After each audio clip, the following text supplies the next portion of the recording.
आप देख रहे हैं फ्री जनरल मीडिया नेटवर्क। मैं हूं अंसरुल बारी। पिछले दिनों जयपुर ब्लास्ट को लेकर के एक अदालत का यानी राजस्थान हाई कोर्ट का एक अहम फैसला आया है, जिसने कई तरह की चीजों को सोचने पर मजबूर किया है कि आखिर पिछले कुछ सालों में जिस बड़े पैमाने पर हिंदुस्तान के अंदर आए दिन बम धमाके होते थे और उनमें जो एक के बाद एक गिरफ्तारियां होती थी एजेंसीज की तरफ से, जिस तरह से धरपकड़ की जाती थी, उसको लेकर के पहले भी सवाल उठते रहे हैं।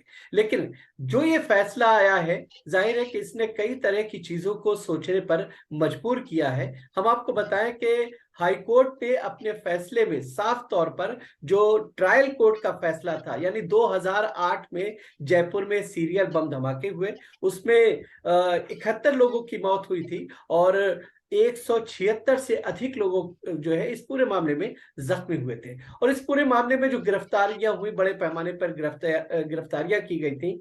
लेकिन ट्रायल चलने के बाद जो निचली अदालत है, ट्रायल कोर्ट ने सीधे तौर पर 4 लोगों को फांसी की सजा सुनाई और एक व्यक्ति जो एक आरोपी था, उसको उस पूरे केस से बरी कर दिया गया था। तो ये पूरा मामला जो है ट्रायल कोर्ट के बाद जब हाई कोर्ट पहुंचा, तो हाई कोर्ट ने लंबी सुनवाई के बाद साफ तौर पर जो फैसला सुनाया है वो एक तरह से बिल्कुल चौंका देने वाला है। हाई कोर्ट ने जो फांसी की सजा सुनाई गई थी उसको पूरी तरह से बदलते हुए हाई कोर्ट ने साफ तौर पे ये कहा, बाइज्जत बरी करते हुए कहा कि जो पुलिस ऑफिसर्स हैं या जो लीगल टीम है इस पूरे केस की, खासतौर से सरकारी पक्ष की तरफ से, उनके ऊपर केस किया जाना चाहिए। इस पूरे मामले की जांच उनकी तरफ जो है मोड़ दी गई और ये कहा गया कि इस पूरे मामले की डीजीपी जांच करे।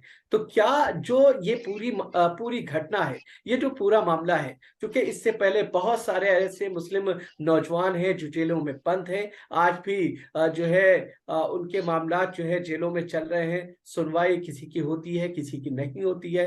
लेकिन एक सवाल ये उठता है कि बड़े पैमाने पर जो मुस्लिम नौजवान जेलों में बंद हैं, इस तरह के जो केसेस सामने आते हैं, वो उनके लिए एक उम्मीद की किरण, एक रोशनी की किरण बन करके नमूदार होते हैं। तो आज इन्हीं चीजों को हम समझने की कोशिश करेंगे कि ये फैसला और जो दूसरे फैसलों पर किस तरह से असरअंदाज हो सकता है, और साथ ही साथ जो लोग इस पूरे मामले में बाइज्जत बरी किए गए हैं, उन लोगों के कंपनसेशन का क्या कुछ मामला रहेगा, जो है अदालतों के जरिए से किस तरह के कानूनी जो इस पूरे मामले में जो चीजें हैं वो किस तरह से आगे बढ़ती हैं और बढ़ाई जानी चाहिए, और जो और दूसरे मामलात हैं उसको लेकर के ये जो पूरा केस है किस तरह की रहनुमाई करता है। इस पूरे मामले पर हमारे साथ बात करने के लिए 2 खास मेहमान इस वक्त मौजूद हैं। हमारे साथ जस्टिस रिटायर्ड बदरुद्दोजा नकवी साहब हैं, हम उनका बहुत बहुत स्वागत करते हैं। साथ ही साथ हमारे थैंक यू। साथ जमात इस्लामी हिंद के नायब अमीर यानी उपाध्यक्ष इंजीनियर मोहम्मद सलीम साहब हैं, वो हमारे साथ हैं, हम उनका भी बहुत बहुत स्वागत करते हैं। तो सबसे हाँ, पहले जस्टिस नकवी साहब, हम आपसे इस पूरे मामले को समझने की कोशिश करेंगे, क्योंकि जाहिर है कि जिस तरह के ये पूरा मामला है उसने तमाम लोगों को सोचने पर मजबूर किया है। आप उसे किस तरह से देख रहे हैं? देखिए, ये फैसला बारी साहब, बहुत बहुत शुक्रिया। पहले तो मैं कहूँगा कि आपने इस सब्जेक्ट को उठाया, उस पर बात की, और ये बहुत इम्पोर्टेंट बात है, क्योंकि हिंदुस्तान का जो नेशनल मीडिया है वो तो शायद इस बारे में बात भी करना पसंद नहीं करेगा, कोई डिस्कशन नहीं करेगा। तो इस पस मंजर में जब आप बात कर रहे, यहाँ हम लोग मौजूद हैं, आपने इनविटेशन दिया कि चलिए let us talk about it, मैं ये कहता हूँ कि अभी उम्मीद जिंदा है। बस मैं तो इस जजमेंट से ही कहूँगा, क्योंकि पिछले सालों में जो जजमेंट आ रहे हैं हमारे डिफरेंट कोर्ट्स हैं हिंदुस्तान के, वो बहुत मायूस कुन थे।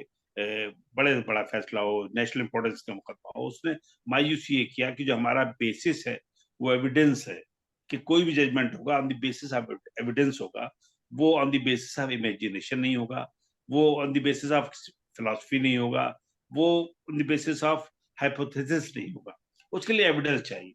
लेकिन हमने ये देखा कि कुछ जजमेंट्स विदाउट एविडेंस हुए हुए और वो देश ने उनको माना और हम सब ने माना, क्योंकि न मानने के अलावा वो चारा नहीं कि हम क्या करें। तो इस सूरत में ये जजमेंट एक उम्मीद की किरण देता है। हिंदुस्तान की जुडिशरी के अंदर एक बेसिस देता है कि हम उस पर विश्वास करें, ट्रस्ट करें, और ऐसे उम्दा जजेस, ऐसे अच्छे जजेस हमारी जुडिशरी में रहे तो हमारा वाकई दुनिया में नाम है। लेकिन चलिए, अब जो बात, ये बड़ा अजीब अंडरस्टैंडिंग है इस मुल्क में लोगों की कि वो जुडिशियल सिस्टम को ही मानते हैं, जो जजेस बैठे हैं हाई कोर्ट, सुप्रीम कोर्ट और लोकल लेवल पर डिस्ट्रिक्ट जुडिशरी में, बस वही इंसाफ के ठेकेदार, जबकि ऐसा नहीं। पूरे जुडिशियल सिस्टम में एक जज होता है, इन्वेस्टिगेटर पुलिस ऑफिसर होता है, और एविडेंस के तौर पर पब्लिक होती है। अब सारे लोग ईमानदारी से काम करें तब जस्टिस होगा। शायद इस केस के अंदर मेरे ख्याल से जो जज था लोअर कोर्ट का, जो अपील बताती है, जजमेंट बताता है हाई कोर्ट का, पता नहीं उसने अपनी आंख में पट्टी बंद रखी थी, या वो सोच नहीं पाया, समझ नहीं पाया, या कभी कभी लोकल लेवल पर जजेस ये भी इसलिए करते हैं कि साहब हमारा हाई कोर्ट में इमेज अच्छा रहे और ऊपर लोग खुश रहे हमसे और हमें ये माना जाए कि नहीं साहब हमने हमने देखिए फांसी दी। फांसी में लोग बड़ा क्रेडिट लेते हैं। बहुत से जजेस आपको जिक्र करते हुए नजर आएंगे, आप बात करेंगे साहब मैंने 4 केसेस फांसी दी। मैं 30 साल की जुडिशियल सर्विस में 2-3 बार मौके आए फांसी के, लेकिन मैं इसलिए उससे गुरेज कर गया कि मुझे लगा कि एक चांस एक एरर की हो सकती है, और ये फैसला जो है हम इस पर लाइफ इम्प्रिजनमेंट कर देते हैं। तो आप ये समझिए कितना मुश्किल काम है। अब मैं इसके बाद बारे में क्रेडिट भी इन लोगों ने, साहब ने बड़ा अच्छा काम किया, नहीं। बात यह है कि जस्टिस का ताल्लुक कॉन्शियस है। अगर कॉन्शियस किसी इंसान का जिंदा है तो वो जस्टिस होगा। ऐसा नहीं है, उसमें एरर बहुत कम हो जाएगी। हमारे सिस्टम में 3 लेयर है जस्टिस की, कि भाई लोअर कोर्ट, फिर हाई कोर्ट और फिर हमारा ऑनरेबल सुप्रीम कोर्ट। 3 लेयर में से ये नहीं हो सकता कि तीनों लेयर में गलती हो जाए या खुदा न खास्ता डिस्ऑनेस्टी हो जाए। 3 लेयर में उम्मीद करते हैं कि नहीं सब कहीं ना कहीं जस्टिस हो। इसलिए जजमेंट बहुत रिमार्केबल जजमेंट है, और मुझे हेमंत करकरे की याद दिला दी इस जजमेंट ने, जिन्होंने हिंदुस्तान के अंदर इन्वेस्टिगेशन करके, ऑनेस्ट इन्वेस्टिगेशन करके ये साबित किया कि हिंदुस्तान के अंदर मुसलमान के अलावा भी और लोग भी आतंकवाद में शामिल हो सकते हैं, बम ब्लास्ट में शामिल हो सकते हैं। और ये बात बिल्कुल साबित हो गई, एक क्लियर कट तरह से ये आ गया कि नहीं साहब प्रज्ञा ठाकुर और फला और जितने उनकी टीम थी, कर्नल पुरोहित और उसके पीछे हमारे पॉलिटिकल लोग, जो एक जमात है जो इस बात में बहुत माहिर है और बहुत कामयाबी से उसने इस कैंपेन चलाया है कि खुद जुर्म करके बेगुनाह लोगों को फंसाया गया है और उनको कहीं ना कहीं अदालतों से सजाएं भी हुई हैं। तो इस रोशनी में, इस पस मंजर में मैं बिल्कुल हैंड्स डाउन सैल्यूट करूंगा ऑनरेबल हाई कोर्ट के जजेस को, और इस बात को आगे बढ़ाना चाहिए और इस बात को ज्यादा से ज्यादा लोगों को पता होना चाहिए। और जहां तक लीगल पहलू है, मेरे ख्याल से तो स्टेट गवर्नमेंट जो है वो इस केस में कंपनसेशन दे। जो हमारे विक्टिम है जो 15 साल जेल में रहे इस केस के अंदर, उनको ये हक हासिल है कि स्टेट वेलफेयर स्टेट होने के नाते उनको कंपनसेशन मिलना चाहिए 15 साल का। इस मामले में हाई कोर्ट, सुप्रीम कोर्ट में बहुत सी जजमेंट है जो अभी सर बस मुझे याद नहीं है, क्योंकि मुझसे आपने मुझे बहुत शॉर्ट नोटिस दिया। तो सीआरपीसी के अंदर एक लिमिटेशन है, एक क्लॉज है कि उसके अंदर इतना कंपनसेशन दिया जा सकता है। डिस्ट्रिक्ट कोर्ट के हाथ जो है कानून से बने हैं। मेरे काश इस केस में ऑनरेबल हाई कोर्ट एक अच्छा कंपनसेशन दिलाती तो जजमेंट में और 4 चांद लग जाती और इसके अंदर एक फेदर और जुड़ जाता। लेकिन बहरहाल वो नहीं हुआ। तो लेकिन इतनी बड़ी बात है कि उन्होंने ये कहा कि डीजीपी और जो पुलिस इन्वेस्टिगेटर थे उनके खिलाफ एक्शन हो। मैं समझता हूँ ये बात जो है, कंपनसेशन तो बकाया लोग भी चंदा करके उनको दे देंगे, और बहुत सी एजेंसी ऐसी हैं जो ह्यूमैनिटी के लिए काम करती हैं, वो सब आगे आएंगी, उन सबको को इन लोगों की मदद करनी चाहिए। और ऐसे हर विक्टिम की मदद करना चाहिए जो जुडिशियल प्रोसेस में फॉल्स प्रोसिक्यूशन में, जो ये कहलाता है मैलिशियस प्रोसिक्यूशन, सिविल में भी वो लोग जा सकते हैं अपना क्लेम करने। वो जो विक्टिम है सिविल सूट में भी जा सकते हैं सरकार को 80 डेज का नोटिस देने के बाद कि वो मैलिशियस प्रोसिक्यूशन उन लोगों के खिलाफ चलाए। नहीं, तो बाद क्या देखिए लगता है, आगे क्या क्या होता है जी, और क्या उन लगता लोगों है के कि लिए लीगल एड क्या मिलती है डिपेंडिंग। तो जी क्या लगता है कि इस पूरे मामले को अब जो है राजस्थान पुलिस, राजस्थान सरकार जो है हायर कोर्ट में जाएगी, जैसा कि एक इंडिकेशन दिया जा रहा है कि शायद जाए? देखिए, जाने को तो कोई भी आगे जा सकता है, जाहिर है। मैं ही समझता हूँ कि इस बार हम राजस्थान सरकार से ये एक उम्मीद करेंगे कि इस जजमेंट के को अगर वो सही, क्योंकि हर जजमेंट का एक लीगल ओपिनियन, एक एनालिसिस होती है, एक टीम होती है, एक पैनल होता है पूरा स्टेट गवर्नमेंट का, कि वो जजमेंट को देखे, हर एंगल से देखे। अगर उसमें कमी लगे तो स्टेट गवर्नमेंट को जाना चाहिए। अगर ये मानते हैं कि नहीं साहब जो अभी और जरूरत है सुप्रीम कोर्ट में, लेकिन मैं ये समझता हूँ कि हैंड्स डाउन सरकार को ऐसे जजमेंट के खिलाफ कम से कम अपील न करके ये साबित करना चाहिए कि वो भी इंसाफ के साथ खड़े। बार ये फैसला उनका होगा, मेरा एक मशवरी हो सकता है हम लोगों का, और क्या। बिल्कुल। जी। हमारे साथ इंजीनियर सलीम साहब है। इंजीनियर सलीम साहब, आपसे समझना चाहेंगे, जिस तरीके से अदालत ने इन तमाम लोगों को तमाम इल्जामात से बरी कर दिया, जाहिर है कि 176 लोग घायल हुए हैं, 71 से अधिक लोगों की मौत हुई है, तो कहीं ना कहीं कोई ना कोई तो जिम्मेदार होगा। अगर ये नहीं है तो कोई तो होगा, और वो कौन लोग हैं, किस तरह से वो बच रहे हैं, जांच पे सवाल उठता है। जी तो पहली बात तो जस्टिस नकवी साहब ने जो बातें फरमाई हैं, मैं उसकी तायद करते हुए कि इस फैसले पर ऑनरेबल राजस्थान हाई कोर्ट के जो 2 जजेस, जस्टिस भंडारी और जस्टिस समीर जैन, जिन्होंने ये फैसला सुनाया है और ट्रायल कोर्ट के फैसले को उन्होंने उलट दिया है। ट्रायल कोर्ट ने इन लोगों को डेथ पेनल्टी सजा सुनाई थी। तो ये एक बड़ी हिम्मत और हौसले की बात है, और हमें उम्मीद जागती है कि अभी हमारी अदालतों पर भरोसा किया जाना चाहिए, और अभी अदालतों में इंसाफ की उम्मीद बाकी है। तो इस फैसले से ये उम्मीद और मजबूत हुई है। मैं चूंकि राजस्थान से और जयपुर से मेरा ताल्लुक रहा है, और 13 मई 2008 को जब ये ब्लास्ट हुए थे, शाम के टाइम, तो शाम के वक्त 7:45 बजे तकरीबन, ये तकरीबन हम जहाँ पर मौजूद थे वहाँ से मुश्किल से 2-3 किलोमीटर की दूरी पर ये तमाम ब्लास्ट हुए थे। और उसके बाद से पूरी तमाम चीज़ों से हम बराबर इस पर निगाह रखे हुए हैं। और जैसे ये ब्लास्ट हुए थे, उस वक्त एक माहौल पहले से 2006 से बना हुआ था। 2006 में ब्लास्ट हुआ, फिर 7 में अजमेर में ब्लास्ट हुआ, फिर मालेगांव में ब्लास्ट हुए। तो वो एक सिलसिला था, और हमने उसी वक्त कह दिया कि अब फौरन मीडिया जो है किसी न किसी तंजीम को या मुसलमानों में से कुछ लोगों को फौरन जिम्मेदार ठहराना शुरू कर देंगे, और यही हुआ। पूरा माहौल पहले से बना हुआ था, और उस माहौल में आप देखिए कि आनन फानन में इतने लोगों की गिरफ्तारियां हुई, और ये तमाम बच्चे जो हैं ये दिल्ली में थे, आजमगढ़ के इलाके से इनका ताल्लुक था, एक नौजवान लखनऊ के थे। तो ये सब अच्छे पढ़े लिखे नौजवान, और इनमें से कुछ तो जॉब भी कर रहे थे, कुछ अपना टेक्निकल प्रोफेशनल काम में थे। एक लड़का इनमें जो था वो तो बिल्कुल कम उम्र था, वो तो बालिग भी नहीं होता, सलमान उसका नाम है। जी जी। तो आप देखिए कि ट्रायल कोर्ट ने इस तरह के कॉन्कॉक्टेड स्टोरी बनाई इसमें, और जिस तरह के पूरा एक एक कहानी जो बनाई है, वो अगर आम आदमी सुनेगा, और आम आदमी भी, हम तो आम आदमी ही थे, हमारे जो वकील साहब इसको देख रहे थे उनसे हम पूरी बातें सुनते थे, तो इतनी मज़हका खेज चीजें हैं उसमें जिसका यहाँ मौका नहीं है तफसील जिक्र करने का। लेकिन यह कि पूरी झूठी कहानी दी गई।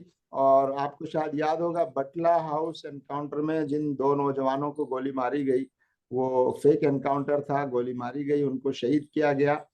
उन्हीं दोनों को इसमें मेन जो है मास्टरमाइंड बताया गया कि ये 2 को मारा गया है। जाहिर है वो तो मर चुके हैं, अब उनसे तो कोई पूछताछ हो नहीं सकती है, तो उनको मास्टरमाइंड बनाया गया।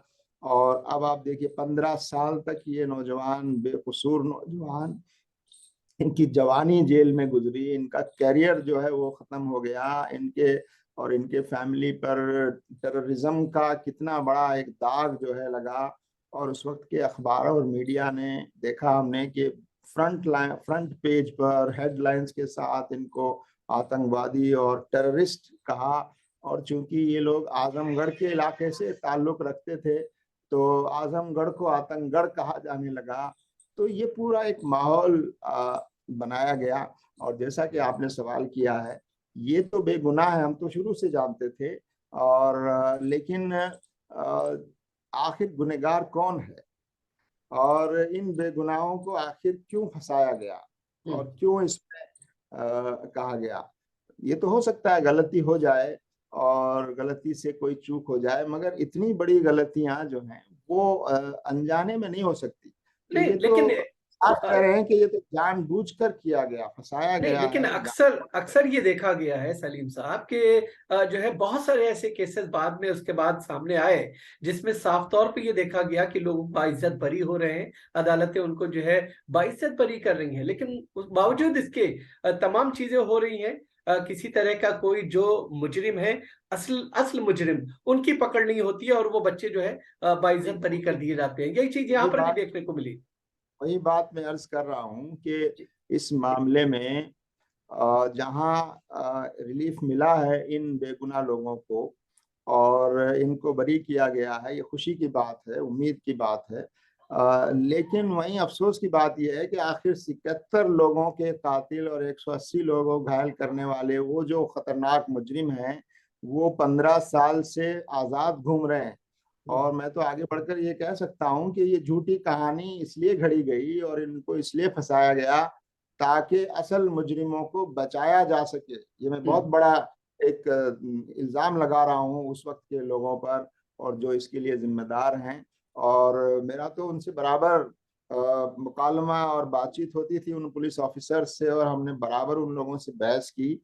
तो बहरहाल ये ऐसा लगता है कि वो सिर्फ पुलिस ऑफिसर्स का भी काम नहीं था, बल्कि उनके ऊपर कोई लोग थे जो इनको हिदायत कर रहे थे, डायरेक्शन दे रहे थे कि इनको जरूर इसमें फंसाना है।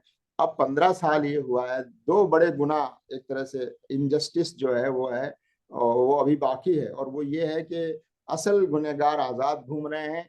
71 जो लोग मारे गए और 180 से ज़्यादा जो लोग घायल हुए उनको इंसाफ नहीं मिला और इसके लिए हुकूमत और हुकूमत की जांच एजेंसियां और पुलिस जिम्मेदार है। और दूसरा, बेगुनाह लोगों को 15 साल जेल में रहना पड़ा, उसके उसके लिए जो लोग जिम्मेदार हैं उनको सजाएं मिलनी चाहिए।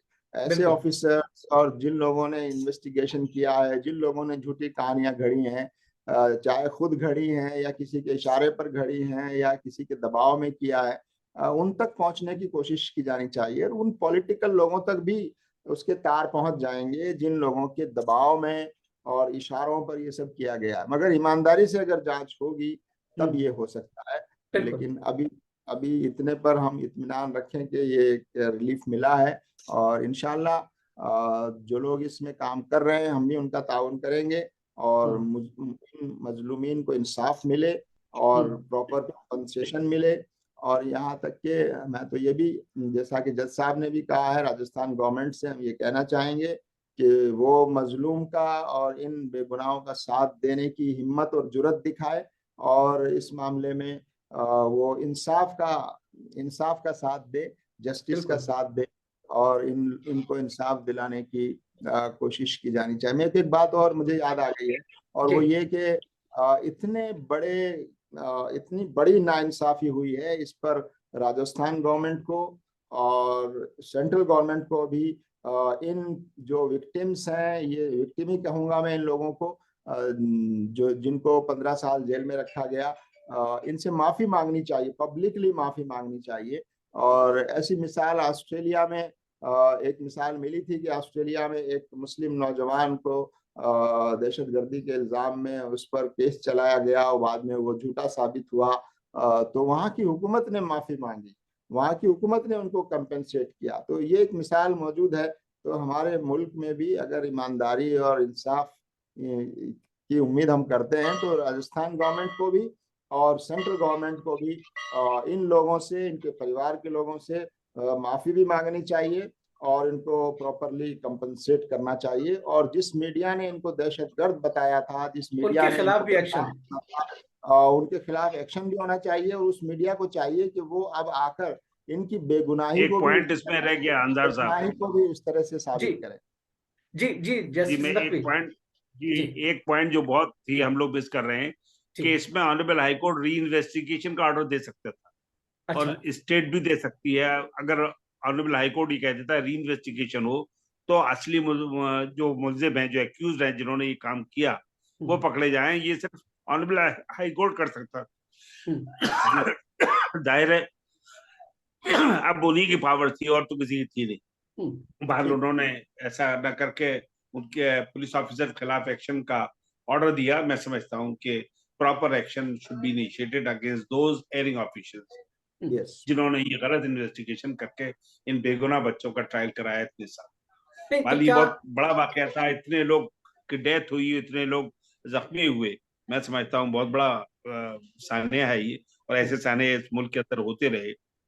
और उसी तरह से एक कम्युनल माहौल पैदा किया, एक तस्वीर पेश की गई कि एक तबका जो है वो टेररिस्ट है, वो सभी हंगामे कर रहा है। और बाल ये सारी चीजें मुल्क में स्पॉन्सर्ड थी, सब जानते हैं कौन करा रहा है, ये भी सब जानते हैं, इसका फायदा कैसे मिल रहा है ये भी सब जानते हैं। नहीं तो क्या लेकिन सुप्रीम कोर्ट देखते हैं को वक्त का साइकिल कैसे बदलता है।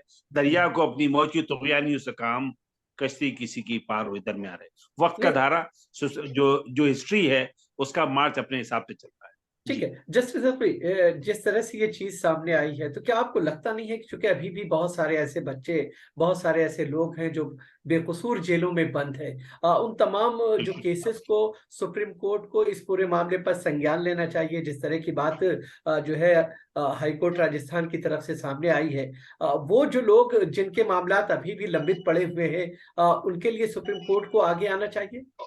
जी नहीं, उसके अंदर सुप्रीम कोर्ट एक गवर्नमेंट की बड़ी जिम्मेदारी है। जी सुप्रीम कोर्ट तो जो पेश किए जाते हैं, जो कोर्ट में केस प्रेजेंटेशन होता है, वो सरकार का होता है।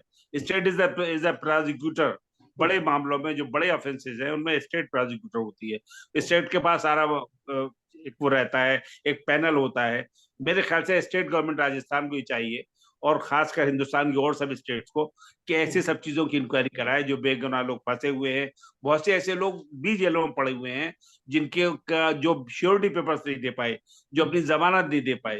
कोर्ट्स का एटीट्यूड ये हुआ है, जिसको मैं चाहता हूँ आपके जरिए ही बात कहना, कि सीआरपीसी में ये है कि surety amount should be less, लेकिन आज हमारे यहाँ मैक्सिमम श्योरिटी अमाउंट रखा जाता है। बाल इस मामले में हमें ऑनरेबल हाई कोर्ट और सुप्रीम कोर्ट की तरफ रुजू होना पड़ेगा कि इस ऐसे मामलों में वो श्योरिटी अमाउंट कम कर सकते हैं, और अदालतों को ये डायरेक्शन दे सकते हैं कि ऐसे लोग जो श्योरिटी अमाउंट ना देने की वजह से, अपनी गुर्बत की वजह से, अपनी पैरवी ना होने की वजह से जेलों में उनको छोड़ा जा सकता है, उनको स्टेट ये राहत दे सकती है। जी बिल्कुल, चूंकि जी इस अजहर। पूरे मामले में कहीं ना कहीं बहुत सारे मुसलमान हैं, तो दूसरी तरफ बहुत सारे गैर मुस्लिम लोग भी हैं, जो बिल्कुल है, बिल्कुल। फंसे हुए हैं, जिनकी इस तरह से बेल नहीं हो पाती है। देखिए, ये बहुत बड़ा आंकड़ा है कि हिंदुस्तान के अंदर जो हमारे एससी है, जो आदिवासी हैं, जो मुस्लिम्स हैं, जो वीकर सेक्शन है, उसके अंदर वो किसी भी मजहब का हो, वो जेलों में है। उसकी पैरवी नहीं है, उसके पास वकील नहीं है, उसके पास इतना असासा नहीं है कि वो उस केस को अच्छी तरह लड़ सके, अपना को डिफेंड कर सके। तो ये जो चीज है, ये हिंदुस्तान के वीकर सेक्शन के लिए है। और हाई कोर्ट, सुप्रीम कोर्ट में तो अच्छे खासे हैसियतदार आदमी को भी लड़ना मुश्किल है। बाल ऐसी लोक अदालतें बनी हैं, ऐसे कुछ बॉडीज बनाई गई, कितनी इफेक्टिव हैं, मुझे बहुत डाउट है इसके ठीक बारे है, में कि बहुत जो बहुत शुक्रिया। इतना बहुत इफेक्टिव बहुत नहीं है शुक्रिया जैसे जस्टिस सब जितना नकवी होना और चाहिए। इंजीनियर मोहम्मद सलीम थैंक साहब, यू। आप दोनों हमारे साथ इस चर्चा में जुड़े। आप दोनों का बहुत बहुत शुक्रिया। तो आज के इस थैंक खास बहस में फिलहाल इतना ही। इजाजत दीजिए। आदाब।